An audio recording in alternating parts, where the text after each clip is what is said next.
പാലക്കാട്ടെ വിവാദ പത്രപരസ്യത്തിൽ LDF രണ്ട് തട്ടിൽ. പരസ്യത്തിന്റെ ഉള്ളടക്കത്തെ CPM ന്യായീകരിച്ചപ്പോൾ LDFന്റെ നയമല്ലെന്ന് CPI പാലക്കാട് ജില്ലാ സെക്രട്ടറിയുടെ പ്രതികരണം വരുന്നു. വർഗീയ വിദ്വേഷം പ്രചരിപ്പിക്കുന്ന ഒരു പരസ്യം കൊടുക്കുന്ന നിലപാട് LDFനില്ല. വർഗീയ വിദ്വേഷം പ്രചരിപ്പിക്കുന്ന LDFന്റെ നയവുമല്ല. അങ്ങനെ ഒരു സമീപനം ഒരു തെരഞ്ഞെടുപ്പിലും LDF സ്വീകരിക്കാറില്ല. ഇത്തരത്തിൽ LDFന്റെ പേരിൽ ഇത്തരത്തിലൊരു പരസ്യം കൊടുക്കാൻ, വർഗീയ വിദ്വേഷം പ്രചരിപ്പിക്കുന്ന അർത്ഥം വരുന്ന തരത്തിലുള്ള എന്തെങ്കിലും തരത്തിലൊരു പരസ്യം കൊടുക്കാൻ LDFന്റെ ഒരു കമ്മിറ്റിയും തീരുമാനിച്ചിട്ടുമില്ല. എന്നാൽ വിവാദമായ വിഷയത്തിൽ നിന്നും ഒഴിഞ്ഞു മാറുകയായിരുന്നു CPI സംസ്ഥാന സെക്രട്ടറി ബിനോയ് വിശ്വം.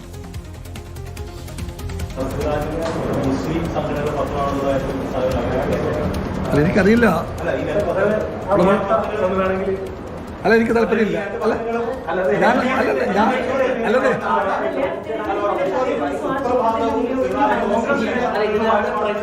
നിങ്ങൾ 5 പേര് പറഞ്ഞിട്ട് ഒരു കാര്യമില്ല. ഒരാൾ പറഞ്ഞ ആരാ പറയാൻ പോകുന്നത്? സ്റ്റെഫിൻ ചെയ്യുന്നുണ്ട്. സ്റ്റെഫിൻ, LDFൽ CPI കാര്യങ്ങൾക്കൊന്നും ഒരു വ്യക്തമായ മറുപടി ഉണ്ടാകുന്നില്ല. ജില്ലാ സെക്രട്ടറി അതേസമയം ശക്തമായ ഭാഷയിൽ നിലപാട് പറയുന്നുമുണ്ട്. എന്താണ് നേതാക്കളുടെ പ്രതികരണം? പ്രജീഷ്, ഏതായാലും CPM സംബന്ധിച്ചിടത്തോളം രാവിലെ ഈ പരസ്യവുമായി ബന്ധപ്പെട്ട് ഇത് നൽകുകയും അതിനുശേഷം അതിനെ ന്യായീകരിക്കുകയും ചെയ്യുന്ന ഒരു നിലപാടാണ് CPM സ്വീകരിക്കുന്നതെങ്കിൽ LDFന്റെ പേരിൽ ഇപ്പോൾ വന്നിരിക്കുന്ന ഈ പരസ്യത്തിൽ കടുത്ത ഒരു എതിർപ്പ് CPIക്കകത്തുണ്ട് എന്നുള്ളതാണ് നമുക്ക് മനസ്സിലാക്കാൻ കഴിയുന്നത്. ഏതായാലും അത് CPIയുടെ ജില്ലാ സെക്രട്ടറി തന്നെ പരസ്യമായി പറയുന്നുമുണ്ട്. അതായത് LDFന്റെ ഏതെങ്കിലും തരത്തിലുള്ള ഒരു കമ്മിറ്റിയിലോ അല്ലെങ്കിൽ LDFുമായി കൂടിയാലോചിച്ച ശേഷമല്ല ഈ പരസ്യം നൽകിയത് എന്നുള്ളതാണ് അദ്ദേഹം പറയുന്നത്. അതോടൊപ്പം തന്നെ അദ്ദേഹം പറഞ്ഞു വയ്ക്കുന്നു, പരസ്യം എങ്ങനെ വന്നു എന്നുള്ള കാര്യം അറിയില്ല.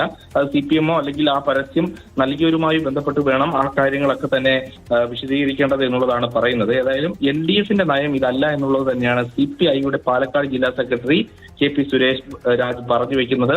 എന്നാൽ CPM ഇപ്പോഴും ആ നിലപാടിൽ തന്നെ ഉറച്ചു നിൽക്കുകയാണ്. ശരി, സ്റ്റെഫിനാണ് വിവരങ്ങൾ നൽകിയത്. പരസ്യവുമായി ബന്ധപ്പെട്ട് ഭിന്ന അഭിപ്രായമാണ് CPIക്ക് ഉള്ളത്.